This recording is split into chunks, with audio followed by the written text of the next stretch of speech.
तो बच्चों आप लोगों ने फर्स्ट वीडियो देख लिया होगा ओसिलेशंस का। अगर आपने फर्स्ट वीडियो नहीं देखा है तो इस वाले ये पार्ट 2 है, सेकंड वीडियो है। इसमें इसके कमेंट सेक्शन में आप पहले फर्स्ट वीडियो का लिंक आप देख सकते हैं बच्चे, ठीक है कि नहीं। तो आप ध्यान रखना कि वो फर्स्ट वीडियो देखना बहुत इंपॉर्टेंट है। बिना इसके आपको ये सेकंड वाला पार्ट ये समझ में नहीं आएगा, क्योंकि उसमें मैंने एम्पलीट्यूड क्या होता है, फ्रीक्वेंसी क्या होती है, टाइम पीरियड क्या होता है, फेज एंगल क्या होता है, एंगुलर फ्रीक्वेंसी क्या होती है, सारी एक्सप्लेन की हुई है। और उसके बाद जब आप उस वीडियो को देखने के बाद ये वीडियो देखेंगे तो आपको सब कुछ समझ में आ जाएगा, ठीक है। तो फर्स्ट ऑफ ऑल एक रफली हम एक रफ आइडिया लेते हैं सर्कल के उसके कंटेक्स्ट में लेकर के, जिसको हम सर्कल ऑफ रेफरेंस कहेंगे बच्चों। तो एक सर्कल ऑफ रेफरेंस की हेल्प से हम अब सिंपल हार्मोनिक मोशन को समझने वाले हैं। तो लिखा है, हेडिंग है study of simple harmonic motion using circle of reference. SHM का मतलब सिंपल हार्मोनिक मोशन, ठीक है कि नहीं। और सिंपल हार्मोनिक मोशन क्या है, ओसिलेटिंग बॉडी होनी चाहिए, ओसिलेटरी मोशन होना चाहिए, साइन या कोसाइन फंक्शन पे डिपेंड होना चाहिए। सेकेंड थिंग, एक्सीलरेशन जो है वो डायरेक्टली प्रोपोर्शनल टू क्या हो जाएगा, -y हो जाएगा बच्चों, ठीक है कि नहीं। ओके, तो अब क्या होता है कि इसमें कि सपोज करो कि ये सर्कल में कोई पार्टिकल ऐसे रिवॉल्व हो रहा है, पार्टिकल, ठीक है। t=0 से स्टार्ट हुआ, जब ये t टाइम 0 था बच्चों, तो यहां पे था पार्टिकल, t सेकेंड के बाद ये p पॉइंट पे पहुंच गया। अच्छा, तो p पॉइंट पे पहुंच गया तो इसका फुट ऑफ द परपेंडिकुलर क्या है, n पे होगा। और जब ये p पार्टिकल यहां पे होगा, यहां पे पहुंच जाएगा, तो इसका foot of the perpendicular n यहां पे होगा। जब p यहां पे होगा तो foot of the perpendicular n यहां पे होगा। p जब यहां पे, ऐसे ही p जब यहां पे कहीं पे आएगा तो इसका foot of the perpendicular n यहां होगा। जब p यहां पे होगा बच्चों, p ऐसे करके यहां पे आएगा तो इसका फुट क्या होगा, फुट ऑफ द परपेंडिकुलर यहां पे होगा। जब p यहां पे आ जाएगा, ये p ऐसे होते हुए, p ऐसे चल रहा है, जब p यहां पे होगा तो इसका y एक्सिस पे foot of the perpendicular, foot of the perpendicular कहां पे ले रहे हैं हम, y एक्सिस पे ले रहे हैं, ठीक है कि नहीं।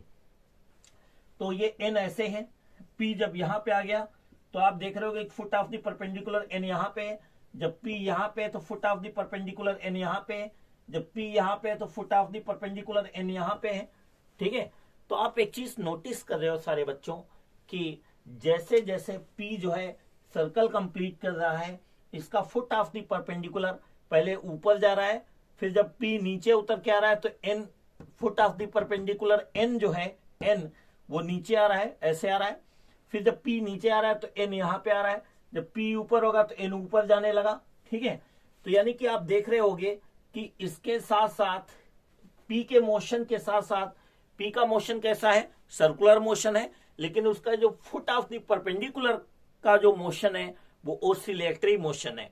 अब ये सिंपल हार्मोनिक मोशन है या नहीं है, वो डिपेंड करता है कि अगर हम प्रूव कर देंगे बाद में आगे चल के कि A प्रोपोर्शनल टू -y है, यानी कि A proportional to negative displacement है सिंपल हार्मोनिक मोशन के केस को प्रूव करने के लिए, तो ठीक है। तो ये प्रूव हो जाएगा कि ये n जो फुट ऑफ द परपेंडिकुलर है उसका मोशन कैसा है, सिंपल हार्मोनिक मोशन है, ये बात की बात है। तो जैसे जैसे p ऐसे जा रहा है सर्कुलर मोशन में, जो फुट ऑफ द परपेंडिकुलर है पहले ऐसे गया, ठीक है, यहां तक आया, इस ये आप कह सकते हो ये A B C और ये D पॉइंट है ना। तो O से लेके B तक गया, फिर नीचे आया, ठीक है बच्चों। O से कहां पे गया, B तक आया, फिर B से नीचे जाएगा कहां तक, D तक आया, फिर D से ये ऐसे फिर दोबारा आया, ऐसे यहां पे आ गया, ठीक है बच्चों। तो आप देख रहे होगे कि पहले O से B गया, फिर B से O आया, ठीक है, फिर D पे आया, फिर ऐसे। तो सर्कुलर एवरी साइकिल के लिए, ठीक है, एक रिवॉल्यूशन के लिए जब एक रिवॉल्यूशन कंप्लीट करेगा P, तो उतने टाइम में ये जो फुट ऑफ द परपेंडिकुलर है वो एक ऑसिलेशन पूरा कर देगा। फिर जब ये यहां से आएगा तो फिर ये ऐसे फिर से ऑसिलेशन पूरा करेगा। एंड वन थिंग मोर, आप चाहो तो इसको x के टर्म्स में भी कह सकते हो। आप यहां से परपेंडिकुलर अगर आप डालोगे, इसको आप m कह दीजिए आप, तो तो ये जो जब पी ऊपर जाएगा तो ये जो एम है वो इस तरीके से ऑसिलेट होगा। तो अगर ये एन जो है अगर इस तरीके वाई के लंग वर्टिकल मोशन में ऐसे ऑसिलेट होगा, पी का अगर एक्स एक्सिस पे बच्चों अगर हम फुट ऑफ द परपेंडिकुलर डाल देंगे तो एम कैसे साइमल्टेनियसली कैसे ऑसिलेट होगा, ऐसे एक्स के लंग इस तरीके से ऑसिलेट होगा। ठीक है कि नहीं? तो आई होप ये चीज समझ में आ गई होगी बच्चों। तो बच्चों ऐसा है कि हमने रेफरेंस सर्कल से समझ लिया था कि जैसे से पी पार्टिकल सर्कुलर मोशन में होगा उसका जो फुट ऑफ द परपेंडिकुलर होगा वाई एक्सिस पे वो कैसे ऑसिलेट होगा, टू एंड फ्रो होगा। मीन पोजीशन क्या होगी? ओ होगी। ओ के रिस्पेक्ट में आइदर साइड पे सिमेट्रिकली ऑसिलेट होगा बच्चों। तो आपको ये पता है कि अब हम लोग क्या करेंगे कि ठीक है ऑसिलेट हो रहा है ये एन, तो इसकी किसी पर्टिकुलर टाइम पे डिस्प्लेसमेंट कितना है, मीन पोजीशन से डिस्प्लेसमेंट कितना है टी टाइम के बाद। तो टाइम जब 0 था तो यहां से इस सपोज करो कि ए पॉइंट से लेके पी पॉइंट तक जाने में टोटल टाइम कितना हो गया, टी सेकेंड लगे यहां तक आने में, पी पॉइंट तक आने में। इतनी देर में एंगुलर डिस्प्लेसमेंट कितना हुआ? एंगुलर डिस्प्लेसमेंट कितना हुआ? थीटा हुआ बेटा, एंगुलर डिस्प्लेसमेंट थीटा। और फुट ऑफ द परपेंडिकुलर का जो लीनियर डिस्प्लेसमेंट है वो कितना है? वाई है। कितना है ये निकालना है। तो आपको पता है कि जो एंगुलर फ्रीक्वेंसी है ओमेगा बेटा वो क्या होता है? Angle covered per unit time होता है थीटा बाई टी। तो थीटा इक्वल टू क्या होगा? Omega t. तो थीटा इक्वल टू कितना हो गया आपका? ये ओमेगा टी हो गया बच्चों। अच्छा ये जो वेलोसिटी होगी वो क्या होगी? टेंजेंशियल होगी वी इसकी। ठीक है, ये जो पार्टिकल है वो कितनी एंगुलर फ्रीक्वेंसी से रोटेट हो रहा है? ओमेगा रेडियन पर सेकेंड। एंगुलर वेलोसिटी कितनी है इसकी? है ओमेगा रेडियन पर सेकेंड है। ठीक है, तो in right angled triangle OPN में क्या दिख रहा है हमें? ओपीएन में कि साइन थीटा इक्वल टू कितना है? Sine theta equal to O N upon OP. O N है आपका कितना बेटा? ओ एन है आपका वाई। ओ एन कितना है? वाई अपान ओपी कितना है? ओपी है, इसको हम ए मान लेंगे। ए क्या है? रेडियस। जनरली आर होता है, स्मॉल आर, लेकिन हम एम्पलीट्यूड के कंटेक्स्ट में इसको रिप्रेजेंट करना चाहते हैं तो हम ए कह देंगे। ठीक है कि नहीं? तो ओपी क्या है आपका? ए है। देन वाई इक्वल टू कितना हो जाएगा आपका? ए साइन थीटा होगा, और थीटा हमें पता है कितना होता है? Omega t. तो वाई इक्वल टू कितना हो जाएगा? ए साइन ओमेगा टी हो जाएगा। आई होप सारे बच्चों को समझ में आ गया डिस्प्लेसमेंट है। तो वाई इक्वल टू किसी टी टाइम पे डिस्प्लेसमेंट पार्टिकल का कितना होगा? ए साइन ओमेगा टी होगा। अगर हम इसको डिफरेंशिएट कर देंगे टाइम के रिस्पेक्ट में तो किसी पर्टिकुलर टाइम पे क्या वेलोसिटी होगी किसकी? एन की कितनी वेलोसिटी होगी वो हम कैलकुलेट कर सकते हैं। ठीक है बेटा, तो ये बेटे बी वेलोसिटी क्या होगी इसकी? वाई इक्वल टू कितना था बेटा? ए साइन ओमेगा टी था। D y upon d T कर देंगे, अगर हम डिफ्रेंशिएट कर देंगे तो ये ए हो गया साइन ओमेगा टी का। साइन ओमेगा टी का बेटे डिफ्रेंशिएशन क्या होगा? ये वेलोसिटी इस एन की हम निकाल रहे हैं, इसकी निकालेंगे वेलोसिटी। ठीक है कि नहीं? तो d y upon d T क्या हो जाएगा? और ये ध्यान रखना कि ये जो v है इसकी जो लीनियर वेलोसिटी है v वो आपकी ए ओमेगा होगी। That is not going to be change. ये फिक्स्ड होगी। ये वाली जो वेलोसिटी है बेटे ये फिक्स्ड होगी, ये वाली कैपिटल वी जो देख रही है, क्योंकि ओमेगा क्या है? कांस्टेंट है। v equal to r omega होती है ना, लेकिन ये इसकी जो वेलोसिटी होगी वो टाइम का फंक्शन होगा, टाइम के साथ क्या होगी? चेंज होगी। ध्यान रखना इस चीज को। तो d y upon d t a sine omega t का डिफ्रेंसिएशन क्या होता है बेटे? Cos omega t. अब यहां पे चेन रूल भी लगाएंगे तो डी ओवर डी टी आप क्या करोगे? Chain rule omega T. Omega constant है तो क्या करेंगे हम? बाहर निकाल देंगे इसको, ओमेगा को बाहर निकाल दो डिफ्रेंसिएशन के, तो अंदर क्या होगा? D over d t of T हो गया बच्चों। टी का टी के रिस्पेक्ट में क्या होगा? Cos omega t into omega. T का टी के रिस्पेक्ट में क्या होगा? 1। That is a omega cos omega t. और ये जो d y upon d t है इसको कैपिटल वी नहीं कहेंगे, ये टेंजेंशियल वेलोसिटी है। And we are talking about the velocity of the foot of the perpendicular, ये एन किस वेलोसिटी से ऑसिलेट कर रहा है, लीनियर वेलोसिटी से। तो dy अपॉन dt क्या होगा, स्मॉल v कहेंगे, ध्यान रखना। तो बच्चों एक तो v equal to a omega cos t हो गया। इसको फर्दर हम और आगे क्या कर सकते हैं कि ए ओमेगा, एक तो ये टाइम के फंक्शन में है, कास ओमेगा टी को अगर हम कह दें 1 minus sine square omega T भी कह सकते हैं। कास थीटा क्या होता है वैसे, under root 1 minus sine square theta होता है बच्चों। तो आपको पता है कि y इक्वल टू क्या था, ए साइन ओमेगा टी था। तो y के नीचे a ले जाओगे तो क्या हो जाएगा, साइन ओमेगा टी हो जाएगा। तो इस साइन ओमेगा टी को हम क्या कह सकते हैं, y upon a. This will give you v equal to a omega under root 1 minus, इस साइन ओमेगा टी की जगह y अपॉन ए डालोगे तो y स्क्वायर अपॉन क्या हो जाएगा, a स्क्वायर हो जाएगा बच्चों। तो हम कह सकते हैं इसको कि v इक्वल टू कितना बेटे, v equal to omega sorry a omega under root a square minus y square upon a square होगा, अंडर रूट ए स्क्वायर होगा, ए स्क्वायर का अंडर रूट क्या होगा, ए हो जाएगा, कैंसिल हो जाएगा बच्चों। तो v इक्वल टू कितना होगा, omega under root a square minus क्या होगा, वाई स्क्वायर हो जाएगा बच्चों।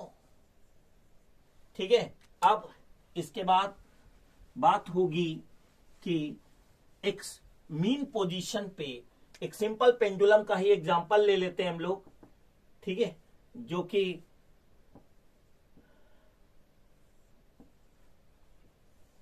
ये मीन पोजीशन है बेटा, मीन पोजीशन है,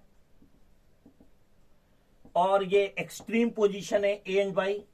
ए के लिए वाई प्लस ए कह सकते हो राइट साइड में, बी के लिए वाई क्या हो जाएगा, माइनस ए। तो एट मीन पोजीशन क्या होगी बेटा, एट मीन पोजीशन y कितना हो जाएगा आपका, 0 हो जाएगा। तो v मीन पोजीशन पे y 0 होने पे आप देखोगे कि यहां से जब इधर आएगा तो सारी पोटेंशियल एनर्जी किसमें कन्वर्ट हो चुकी होती है, काइनेटिक एनर्जी में। बहुत फास्ट, बहुत तेजी के साथ ये पेंडुलम आएगा यहां पे, ठीक है। तो वेलोसिटी क्या होगी, मैक्सिमम होगी वहां पे, क्योंकि सारी पोटेंशियल एनर्जी काइनेटिक एनर्जी में कन्वर्ट होती है। मैक्सिमम काइनेटिक एनर्जी होगी तो नेचुरल है कि वेलोसिटी भी क्या होगी, मैक्सिमम होगी। और वो किसके बराबर होगा, ओमेगा ए स्क्वायर माइनस 0 का स्क्वायर। ऐसे भी समझ सकते हो कि y जब कोई चीज मिनिमम माइनस करोगे तो ये एक्सप्रेशन इसकी पूरे की वैल्यू क्या होगी, मैक्सिमम आएगी, और ये क्या होगा, ए ओमेगा के बराबर होगा। तो एट एक्सट्रीम पोजीशंस पे क्या होगा बच्चों, एट एक्सट्रीम पोजीशंस पे y की वैल्यू चाहे प्लस है, इस वाली एक्सट्रीम पोजीशन के लिए y की वैल्यू प्लस ए होगी, और लेफ्ट वाले के लिए y क्या होगी, माइनस होगी। तो v क्या होगा, मिनिमम होगा बच्चों, और ये क्या हो जाएगा, omega under root a square minus, इसमें y की वैल्यू या प्लस ए डालोगे या माइनस ए डालोगे, प्लस ए का भी स्क्वायर ए स्क्वायर होगा, माइनस ए का भी स्क्वायर स्क्वायर होगा, a square minus A square क्या हो जाएगा, 0, वैल्यू क्या होगी, 0। तो एक्सट्रीम पोजीशन पे वेलोसिटी मिनिमम होती है और 0 होती है, क्यों, क्योंकि सारी काइनेटिक एनर्जी यहाँ पे क्या होती है, पोटेंशियल एनर्जी पे होती है। इस टाइम पे सिंपल पेंडुलम मोमेंटरीली रेस्ट में आ जाता है बच्चों, ठीक है कि नहीं। ओके, अब आते हैं हम लोग बच्चों एक्सीलरेशन की बात करते हैं हम लोग हैं कि तीसरा पार्ट है बच्चों, एक्सीलरेशन क्या है। आपने v equal to a omega cos omega t ये डेराइव कर लिया था बच्चों, इसको डिफ्रेंशिएट कर दो, स्मॉल v लिखो, dv अपॉन dt।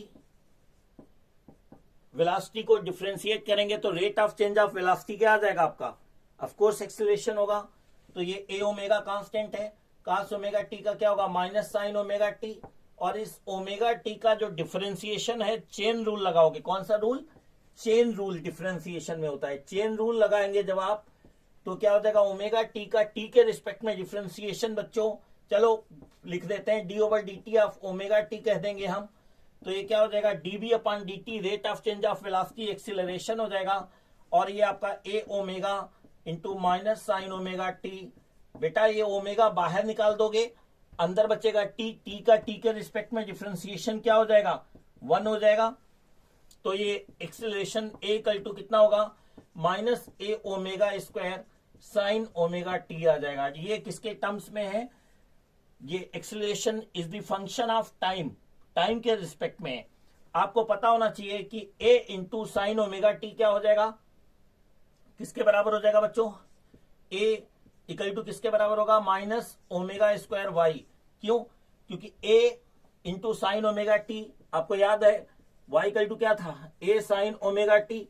तो इस ए साइन ओमेगा टी को क्या कह सकते हैं बच्चों? वाई कह सकते हैं हम लोग, ठीक है कि नहीं?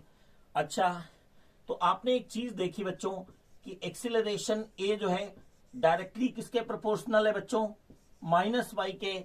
This is the condition for the body to be under SHM. तो कोई बॉडी एसएचएम में है, सिंपल हार्मोनिक मोशन में है या नहीं है, उसके लिए बॉडी का एक्सीलरेशन जो है वो डिस्प्लेसमेंट के डायरेक्टली प्रोपोर्शनल होना चाहिए और उसका निगेटिव होना चाहिए। निगेटिव का मतलब कि अगर बाय द वे डिस्प्लेसमेंट इधर हुआ तो एक्सीलरेशन इधर होगा, ठीक है कि नहीं बच्चों? और डिस्प्लेसमेंट इधर हुआ तो एक्सीलरेशन उल्टा होगा, अपोजिट डायरेक्शन में, ठीक है कि नहीं? मतलब बॉडी अगर जैसे foot of the perpendicular N अगर ऊपर जाएगा तो एक्सीलरेशन इधर होगा, ठीक है कि नहीं बच्चों?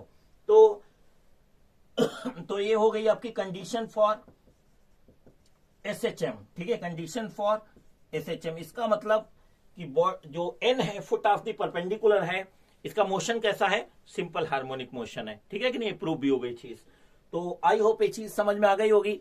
अब थर्ड वीडियो का लिंक आपको इस कमेंट सेक्शन में मिल जाएगा। और क्योंकि बहुत बड़े बड़े वीडियो बोर हो जाते हैं बच्चे, इसलिए ज्यादा बड़े वीडियो नहीं बना सकते हैं, बहुत 15-20 मिनट के वीडियोस होंगे। जल्दी जल्दी फटाफट आप देखते चलिए। ओसिलेशन एंड वेव मोशन जो है आपका विद इन 4 डेज में हम कंप्लीट कर देंगे, सो दैट कि जो बच्चे एग्जाम अभी दे रहे हैं, देने जा रहे हैं फरवरी में या फर्स्ट वीक में, उनका कम से कम ये 2-3 यूनिट जो है खूब अच्छी तरीके से सारे बच्चों के तैयार हो जाए। ठीक है बच्चों, वंदे मातरम।